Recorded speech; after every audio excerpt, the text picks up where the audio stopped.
Christian Parenting. Today is the day that we have been working for behind the scenes at Little by Little Homeschool. Conference tickets are officially on sale as of right now. If you may have been paying attention last week, checking out the website, or you are on the conference email list, you heard all the details. I'm going to share them with you right now. Conference will be held this September 19th, 2026, and I am thrilled beyond belief to welcome Jamie Erickson from The Unlikely Homeschool and Elizabeth Urbanowicz from Foundation Worldview. They will be joining me on stage as speakers, and I will be your host. I am Leigh Nguyen, the founder of Little by Little Homeschool.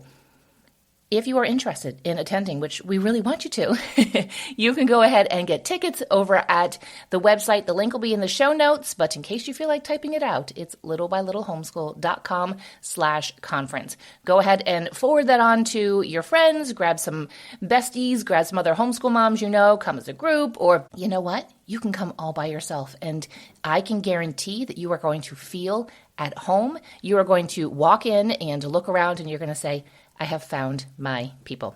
So I hope that we can see you here in Syracuse, New York on September 19th. Go over and see all the details, all the great things that are going to be happening that day. But now let's get into today's episode.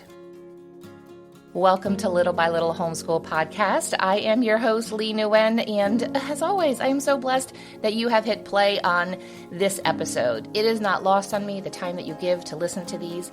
Maybe you are washing dishes right now, or folding laundry, or taking a walk. That's typically the three things that I hear that you all are doing while you listen, and I am blessed to have you here. I hope that your homeschool year is winding down well. I hope that you're able to look back and reflect and just look back and see that it was a good year and to see God's hand upon it. And I pray just that you have renewed vigor for finishing up whatever you want to for the end of this homeschool year, and that you go into your summer break just feeling so good about it and excited about the summer. I'm so glad for warmer weather. But now let's dive into today's episode we're going to talk about homeschooling long term. That has to be our mindset, and I'm going to give you some 4 specific perspective shifts that you're going to need to keep at it and to do it long term. When I first began homeschooling, it was just God called us to homeschool, and I didn't quite see beyond just that transition from the public school to our kids being home and me being the one in charge of their education. But pretty quickly, I was like, okay, this is what we're doing. And it wasn't until people started asking and saying, well, you're going to put them back into school for high school, right? And that really convicted me. I was like, no, why would I do that? That doesn't really make sense. So for me, it's always been, this is what we're doing long term. And in the beginning, I didn't quite see how it can look so different. You know, I was just in the trenches with a preschooler, a first grader, and a third grader. Didn't realize how different, even 10 years, that amount of time, how different things would look. But I think a lot of us do get into homeschooling just saying, I don't want them to be going to school. I don't want that ideology. I want them home. I want them to have a childhood, whatever all the reasons are. And somewhere along the line, we start to think, oh, okay, so how long am I going to do this? Sometimes it's when people are asking that you start thinking, well, is this what we're doing long term? And so when I first started sharing on Little by Little Homeschool, mostly it was on social media. I guess the podcast it's been 4 years. So maybe it's been about 5 years since I started sharing specifically on social media. And it was just at that time, it was 2021, and a lot of families just didn't want their kids going to school. So it was like, okay, this is just what we're going to do right now. And I was really focused on that. And as I started to work with more and more moms, I was just like, no, I got to add in this long-term part. Like this needs to be the goal. Yeah, you can listen to me because you want to homeschool for a few years and put your kids in school. Of course, you have free agency to do so. But I really want to put this in your mind that this is what you're doing. This is how you are living. And the long-term needs to be something that you have to accept, because in our culture, there's a lot of like, well, just put the kids in school. And then you have free time during the day, whether that free time you fill with going and working at a job, working from home, or you stay home and maintain the house, whatever that looks like. Our culture just is like, well, you deserve to have that free time. And you as a homeschool mom are saying, well, I'm not going to get that. And that can be something that we have to work through. So I want to talk today about 4 perspective shifts that are really going to help you to stay focused on doing this long term. And we have to remember that we only get to the finish line of something that has a starting line and that requires effort. If we don't start somewhere, so you obviously have started, whether you're going into your first homeschool year or you've been doing this for a while, there was a start line. There was a day one, whether that day one was the day you decided you're going to homeschool and your kids were all really young, or that day one was the day that your kids left the school system and you started homeschooling. There is a day one, and there is a starting line. And it requires effort on your part to get to that finish line. And that finish line is what I'll say would be your youngest graduating, finishing up their homeschool. I'm at that finish line.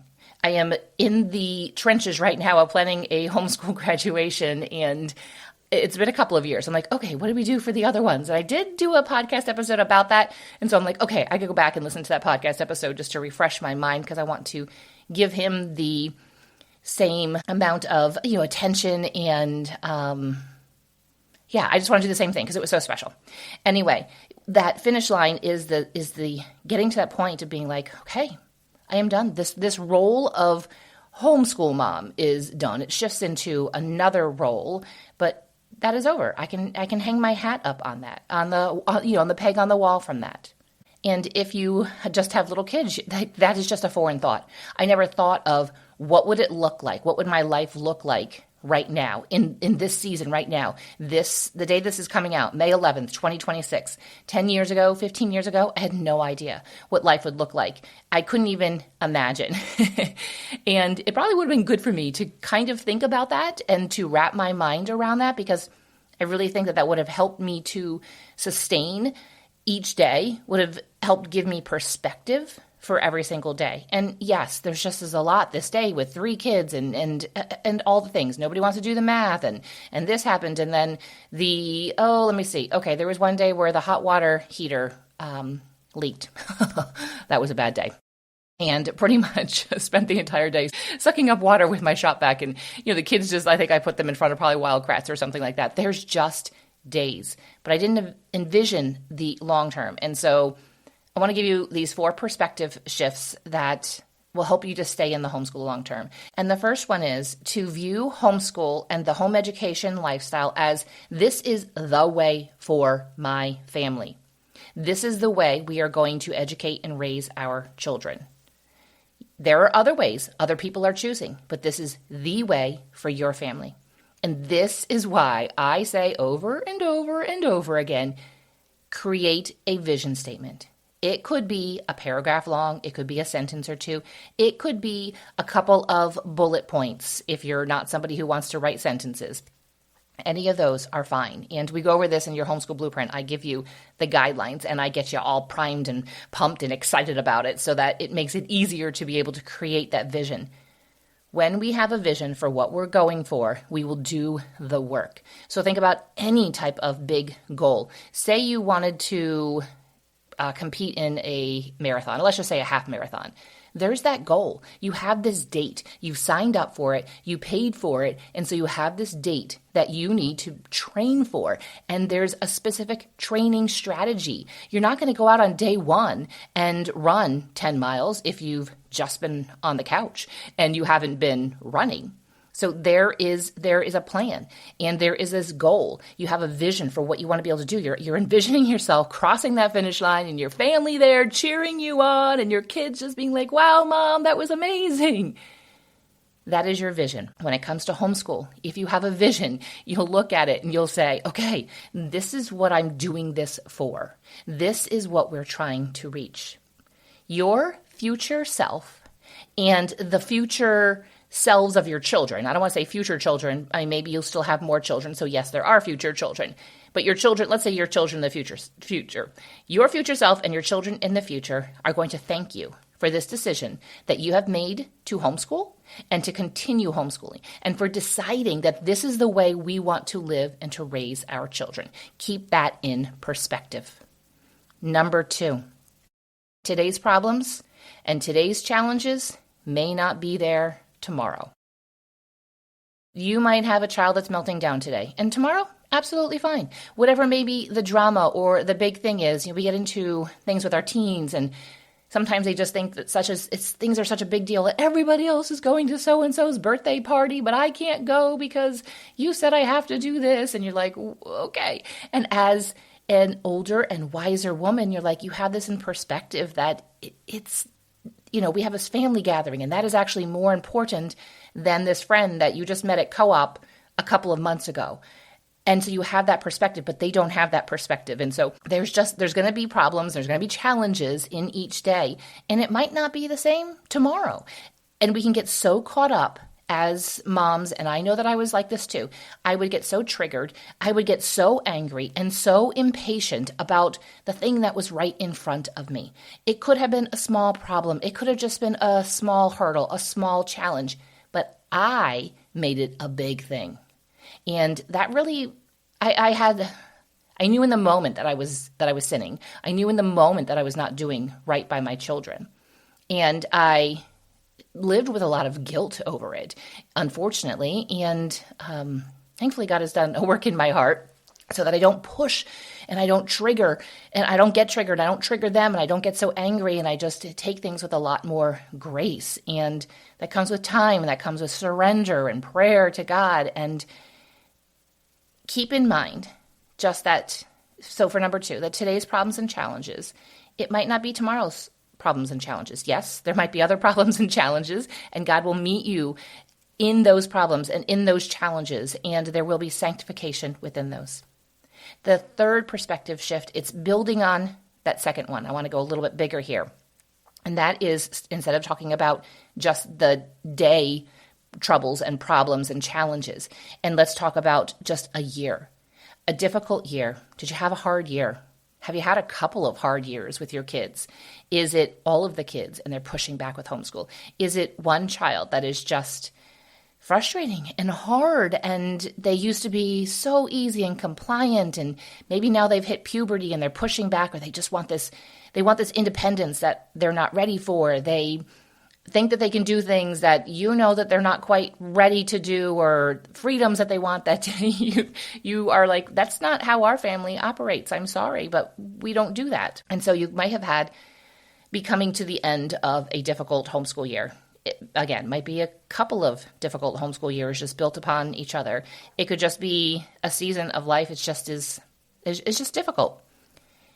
And I want you to remember that a difficult year or a difficult season will change. And I pray that the difficulties that you have experienced this year, that there is a maturity. So say some of those issues, those examples that I gave of maybe a young person going into puberty and just all these hormones and emotions and everything, and you're trying to help them process it. There's changes in their body, and it's just, they're not who they used to be. And I just remember my boys just being like, wow, it's like the wind blowing through your ears because there's just nothing sticking here. And I'd be like, when you were 3 or 4 years old, I could tell you a couple things to do, and you would remember those couple things and do it. Now I ask you to go do one thing, and you start walking to do that, and you get just completely sidetracked, and you don't even remember that you're doing something. I'm like, so it's learning to work with just those changes and all of those things that are going on with kids, especially during puberty. But whatever the reason, the cause for the difficult year, the difficult season, it will change. And then sometimes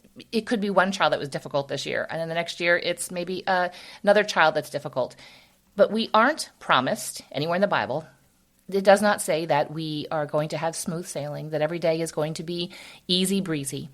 Remember that these times of trials and these times of difficulty and the long, hard seasons are really what grows us. When I look back on my life and I see the times that were the most difficult, on the other side of that, I see the most growth within my character, and I see more growth in my faith and trust in God.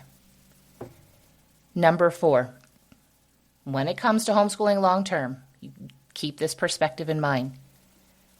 One foot in front of the other. It's consistency. Let's not even go to the marathon. Say you haven't been very active and you're like, I'd like to walk every day. I remember when I started walking a bit more intentionally, just walking a mile felt like, wow, I'm not used to this much movement. I mean, We think we move a lot in our house with our kids, and I've even counted the steps. I was like, oh, I'm sure I'm getting like 5,000 steps a day, easy. No. At the end of the day, I was like, wait a minute, what? I've only gotten maybe 1,500, 2,000 steps. I'm like, I've been up and down those stairs all day, and I've been in and out in the kitchen and all this stuff, and it's really not that much. But when I started then walking, it's like, okay, well, let's see what a mile feels like. It felt like a lot. The year 2 walking, I had built up a couple of miles, and I went back and walked my original path that I had created when I very first started walking, and I was like, oh, this was nothing. So just it's that creating a rhythm to your day and then just doing it day in and day out. It does not look pretty most days. When you get onto social media and you even look at homeschool accounts and it just looks all aesthetic and beautiful and everything, it does not mean that those homeschoolers are not having wonderful days. That's not knocking them at all. That's just a little snippet that they created this beautiful day. For most of us, most days, day in and day out, just doesn't look pretty. We just need to do the work. We just have to do the thing. Whether you still have, your crazy hair from overnight, you never got to it, you're still kind of in your pajamas, or maybe you put on some clean sweatpants, you're like, oh, do not forget to brush my teeth. I got to remember to do that, because some days there's like that. I'm a big proponent of getting ready for the day, even if it's clean sweatpants and a sweatshirt. But there are days that just doesn't happen, and it just isn't feasible, and that's okay. How do we homeschool long term? Is because of consistency. And people say, well, how do I become more consistent? You just do it. You just do today. And then you do tomorrow. So like today is that one foot. Tomorrow is the other foot in front of that one. Day 3 is the other foot. And you're just walking along. You're just doing what you need to do each day. You achieve your goals because you do it. Think about the goals if you have a weight loss goal. You have a new hobby you want to pick up. Maybe you want to start a business. There are no quick fixes. There are no shortcuts. People will promise you quick fixes to that weight loss, to that new hobby, or to that business. They'll show you there's maybe some shortcuts to it. But those, when everything washes out, those usually don't stick around. You achieve that goal of homeschooling long-term, watching each of your children graduate and finish up your homeschool and go into the next step of life, whatever that is that God has planned for them, and whatever they have chosen to do, whether that's higher education or a job or start a business, whatever that is, whatever that looks like for them. You do that because of consistency. You don't get there because of homeschooling here or there. Our goal needs to be to provide our children with the education and the experience and the character and the worldview that we think that is going to help them in their next season of life. So, number 4 is, how do you do it? You just stay consistent by putting one foot in front of the other, and it doesn't have to look pretty. And I know that does not sound very exciting, but that's just the truth for it. You achieve the goal of homeschooling them because we'll go over these 4 again. You view it as, this is the way for our family. You remember that today's problems and challenges may not be tomorrow's. And then number 3 is you realize that a difficult year or season will change. You might have to do the work to help it to change. And number 4 is that you just stay consistent by just putting one foot in front of the other. As you plan to close out this year and you're possibly thinking about next homeschool year, why not join us at Little by Little Homeschool Conference in September, so that you just it's probably going to be a few weeks maybe after you start your homeschool year, maybe a month, and it'll just be that little bit of like boost, like, yeah, this is what I'm doing it for, and just to kind of get you excited. So we are really excited about Jamie Erickson and Elizabeth Urbanowicz being here in Syracuse to join us for that. You can get more information at littlebylittlehomeschool.com/conference. Would love to be able to see you there in person. If you have any questions about it, go ahead and send me an email. Otherwise, if you're ready to get your ticket, go ahead, go to the website and go ahead and snag your ticket.